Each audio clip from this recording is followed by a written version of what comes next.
ഇതാരെയോ ഓർത്തിട്ടുള്ളൊരു പാട്ടല്ലേ? എന്നെ തന്നെ. അത് കഴിഞ്ഞാലും കുശുമ്പിന് കുറവില്ല. 60 കഴിഞ്ഞാലും ആരാണെന്ന് പറയാൻ വയ്യ. പഠിച്ചുകൊണ്ടിരുന്നപ്പോ പ്രേമിച്ചില്ലെന്നുള്ള നഷ്ടബോധം മൊത്തം. നിങ്ങൾ നോക്കാനും തീരുമാനിക്കാനുള്ള പ്രാപ്തി എനിക്കുണ്ട്. ഇനി കാര്യങ്ങളൊക്കെ കുറച്ചുകൂടെ ബെറ്റർ ആവില്ലേ? എന്റെ ഫോളോവേഴ്സ് മില്യൺസ് ആണ്. Welcome to Reshma's world.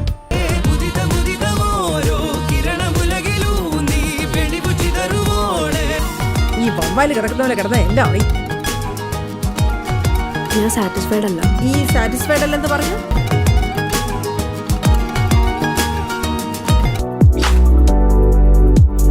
സുഹൃത്തുക്കളെ, സിനിമാളിൻ്റെ ഈ എപ്പിസോഡിൽ ഹെർ എന്ന ഒരു പുതിയ സിനിമയെയാണ് നാം പരിചയപ്പെടുന്നത്.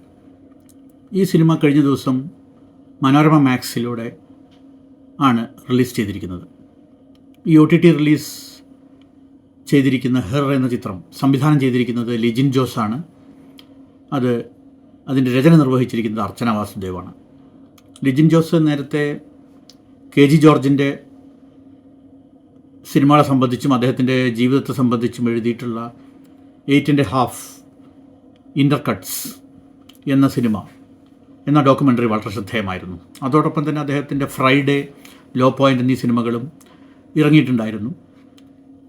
അതിൻ്റെ തുടർച്ചയായിട്ടാണ് ഈ സിനിമ വരുന്നത്. ഇതിൽ ഉർവശി, പാർവതി തിരുവോത്ത്, ഐശ്വര്യ രാജേഷ്, ലിജോമോൾ ജോസ്, രമ്യ നമ്പീശൻ, മാല പാർവതി, രാജേഷ് മാധവൻ, പ്രതാപ് പോത്തൻ, ഗുരു സോമസുന്ദരം എന്നിങ്ങനെയുള്ള അഭിനേതാക്കൾ ആണുള്ളത്. ഇത് ഒരു സാധാരണ രീതിയിലുള്ള ഒരൊറ്റ കഥ, തുടക്കം മുതൽ അവസാനം വരെ ഒറ്റ കഥ മാത്രം പറയുന്ന ഒരു സിനിമയല്ല. പല കഥകൾ, 5 കഥകൾ, എന്നാൽ അവ തമ്മിലുള്ള ബന്ധങ്ങൾ, വളരെ കൃത്യമായ ബന്ധങ്ങൾ ഉണ്ടെന്നും പറയാം, ഇല്ലെന്നും പറയാം. അത്തരത്തിലുള്ള ഒരു ആന്തോളജി ഫിലിം എന്ന് വേണമെങ്കിൽ പറയാം. പക്ഷേ ഈ ആന്തോളജി ഫിലിമുകൾ തന്നെ പ്രത്യേക ചാപ്റ്ററുകളായി തിരിക്കുകയോ അല്ലെങ്കിൽ സ്ക്രീനിൽ കട്ട് ചെയ്തുകൊണ്ട് കൃത്യമായി വേർതിരിക്കുകയോ ഒന്നും ചെയ്തിട്ടില്ല. വ്യത്യസ്തമായ സാമ്പത്തിക, സാംസ്കാരിക, കുടുംബ പശ്ചാത്തലങ്ങളിലുള്ള 5 സ്ത്രീകളുടെ കഥയാണ് ഇതിലുള്ളത്. 5ഉം തമ്മിൽ നേരത്തെ പറഞ്ഞതുപോലെ ബന്ധമുണ്ടെന്നും പറയാം, ഇല്ലെന്നും പറയാം. എനിക്കിത് കണ്ടപ്പോൾ ഓർമ്മ വന്നത് ലൂയി ബുനുവലിൻ്റെ ഫാൻറ്റം ഓഫ് ലിബർട്ടി എന്ന് പറയുന്ന അദ്ദേഹത്തിൻ്റെ പെനൽറ്റിമേറ്റ് എന്ന് പറയുന്ന അദ്ദേഹത്തിൻ്റെ അവസാനത്തിന് തൊട്ട് മുൻപുള്ള വളരെ പ്രസിദ്ധമായ സിനിമയാണ്. അതിൽ ചില എപ്പിസോഡുകളിൽ നിന്ന് മറ്റ് എപ്പിസോഡുകളിലേക്ക് ഒരു കഥാപാത്രം കടന്നു പോകുന്നത് വളരെ സറിയലായ രീതിയിൽ അല്ലെങ്കിൽ വളരെ സവിശേഷമായ രീതിയിലാണ്. അതുപോലെ തന്നെ അതിൻ്റെ ഒരു ആവർത്തനമോ അനുകരണമോ അല്ല ഇവിടെയുള്ളത്. എങ്കിലും ഞാനത് ആ സിനിമ ഓർമ്മിച്ചു എന്ന് മാത്രം.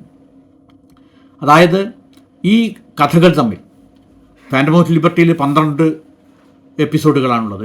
ഇവിടെ 5 എണ്ണമാണ്. ഈ 5ഉം തമ്മിൽ വളരെ അരക്കിട്ടുറപ്പിച്ച ബന്ധങ്ങൾ, വളരെ നിങ്ങളെ കാണിയൊക്കെ എല്ലാം അവസാനിപ്പിച്ച് നിങ്ങൾ ആലോചിക്കാൻ വിടാതെ എല്ലാം അവസാനിപ്പിക്കുന്ന രീതിയിലുള്ള, എല്ലാം സിനിമയ്ക്കുള്ളിൽ തന്നെ അവസാനിപ്പിക്കുന്ന രീതിയിൽ വളരെ കൃത്യമായ ബന്ധങ്ങളൊന്നും തന്നെ ഇല്ല എന്നാണ് ഉദ്ദേശിക്കുന്നത്.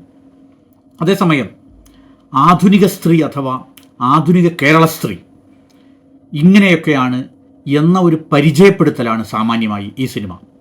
അവിടെ അതിജീവനങ്ങളുണ്ട്, പിന്തിരിയലുകളുണ്ട്, വീണ്ടു വിചാരങ്ങളുണ്ട്, യോജിപ്പും വിയോജിപ്പുമുണ്ട്. അപ്രകാരം സ്ത്രീയെ വളരെ സത്യസന്ധമായി തനിക്ക് പരിചയമുള്ള സ്ത്രീകളെ അല്ലെങ്കിൽ സ്ത്രീയെ അർച്ചന വാസുദേവും ലിജിൻ ജോസും ചേർന്ന് പരിചയപ്പെടുത്തുകയാണ്. മനുഷ്യർ, ജീവനുള്ള, ചേതനയുള്ള, മനസ്സുള്ള, വികാരങ്ങളുള്ള മനുഷ്യർ, അവരാണ് സ്ത്രീകൾ എന്നതാണ് ഇവിടെ എടുത്തു കാട്ടുന്നത്. അതിലപ്പുറം അവർക്ക് സമുദായത്തിൻ്റെ, കുടുംബത്തിൻ്റെ, അയൽക്കാരുടെ സാക്ഷ്യപത്രങ്ങളൊന്നും ആവശ്യമില്ല എന്ന നിലപാടാണ് പ്രധാനം. അവരവരുടെ ജീവിതം അവരവർക്ക് തീരുമാനിക്കാൻ കഴിയും. തീർച്ചയായും അത് സമൂഹത്തിൻ്റെ ഉള്ളിലാണ് നമ്മൾ ജീവിക്കുന്നത്. അത്തരത്തിലുള്ള സാമാന്യമായ പല കാര്യങ്ങളും നമുക്കറിയാം. പക്ഷെ അതിനുള്ളിൽ ഒരു വ്യക്തി, ഒരു സ്ത്രീ, അവരുടെ ജീവിതം എപ്രകാരമാണ് അവർക്ക് ചിട്ടപ്പെടുത്താൻ കഴിയുന്നത് അല്ലെങ്കിൽ ചിട്ടപ്പെടുത്താതിരിക്കാൻ കഴിയുന്നത്, എപ്രകാരമാണ് മുന്നോട്ട് കൊണ്ടുപോകാൻ കഴിയുന്നത്, മുന്നോട്ട് കൊണ്ടുപോകാതിരിക്കാൻ കഴിയുന്നത് എന്ന വളരെ നിർണായകമായ ചില പ്രശ്നങ്ങൾ, ആ പ്രശ്നങ്ങളിലേക്ക് കണ്ണോടിക്കുക എന്നതാണ് ഒരുപക്ഷേ ഈ സിനിമ ഉദ്ദേശിക്കുന്നത്.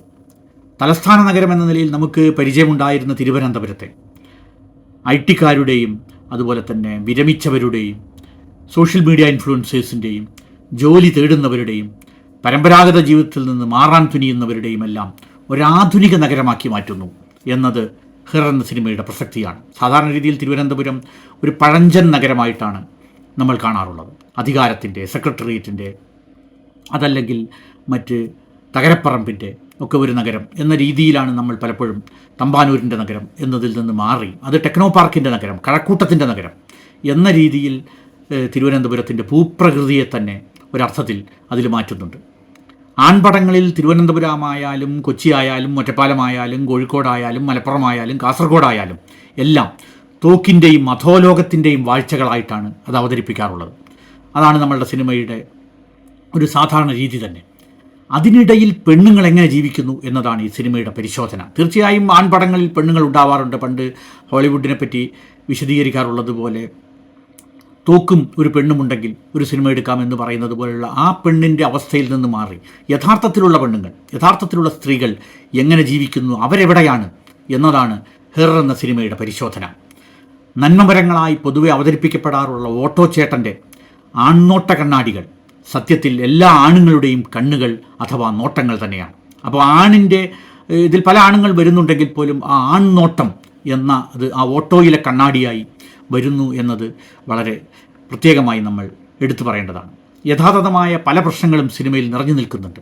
അതൊരിക്കലും തന്നെ അത് നമ്മുടെ യാഥാർത്ഥ്യത്തിൽ നിന്ന് നമ്മളെ എങ്ങോട്ടെങ്കിലും ഒരു സ്വപ്ന സമാനമായ ഇതിലേക്കൊന്നും കൊണ്ടുപോകുന്നില്ല.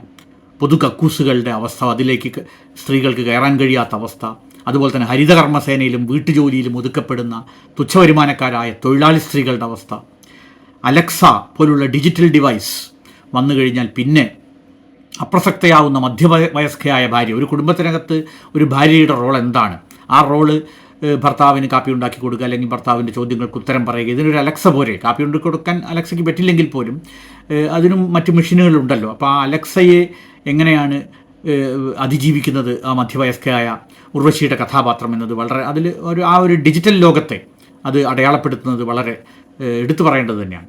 അതുപോലെ തന്നെ ഒറ്റയ്ക്ക് താമസിക്കുന്നതിൻ്റെ പേരിൽ യുവതികൾക്ക് നിരന്തരം കൊടുക്കേണ്ടി വരുന്ന 100,000 ന്യായീകരണങ്ങൾ. അവർക്ക് റൂം തന്നെ അല്ലെങ്കിൽ വീട് തന്നെ പലപ്പോഴും കിട്ടാറില്ല. അപ്പോൾ അതിൻ്റെ ഒരു അവസ്ഥ. വിവാഹത്തിന് തയ്യാറെടുക്കുമ്പോഴാണ് ഇത് എത്ര ബോറാണ് ദാമ്പത്യ ജീവിതം എന്ന് ഒരു കാമുകി അല്ലെങ്കിൽ വധു തിരിച്ചറിയുന്നത്. അവിടെ നിന്ന് അവർക്ക് പിന്തിരിഞ്ഞ് നടക്കാൻ കഴിയുന്നു. ഇതെല്ലാം തന്നെ അത് നമ്മൾ കണ്ടുമുട്ടുന്നവരും നമ്മുടെ അയൽക്കാരും പരിചയക്കാരും സുഹൃത്തുക്കളുമൊക്കെ തന്നെയാണ്. ഇവർ തന്നെയാണ് ഹിർ എന്ന സിനിമയിലുള്ളത്. അത് ഇങ്ങനെയൊക്കെ ആയാൽ എന്താ എന്ന ചോദ്യം ചോദിക്കാൻ അവളെ, മലയാളി സ്ത്രീയെ പ്രേരിപ്പിക്കുന്നു എന്നതിനാലാണ് ഒരുപക്ഷേ ഈ സിനിമ സത്യസന്ധമാവുന്നത്. അധികാരത്തിൻ്റെ ബലതന്ത്രങ്ങളിൽ വിവിധ തട്ടുകളിലെ സ്ത്രീകളുടെ അവസ്ഥകൾ ഹിർ സിനിമ കൃത്യമായി വിശദീകരിക്കുന്നുണ്ട്. ആരും വിശുദ്ധരോ ധാർമ്മികമായി പരിപൂർണരോ ഒന്നുമല്ല, ആവേണ്ടതില്ല എന്ന മാനുഷികമായ നിലപാടാണ് ഇവിടെ എടുത്തിരിക്കുന്നത്. സ്ത്രീത്വത്തെ അമിതമായി ഗ്ലോറിഫൈ ചെയ്യാനുള്ള പരിശ്രമങ്ങളൊന്നുമില്ല.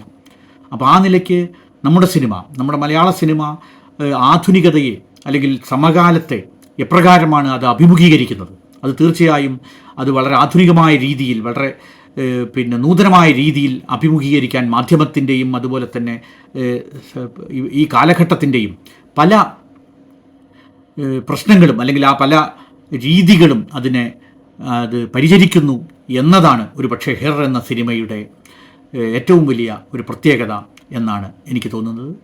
അഭിവാദനങ്ങൾ.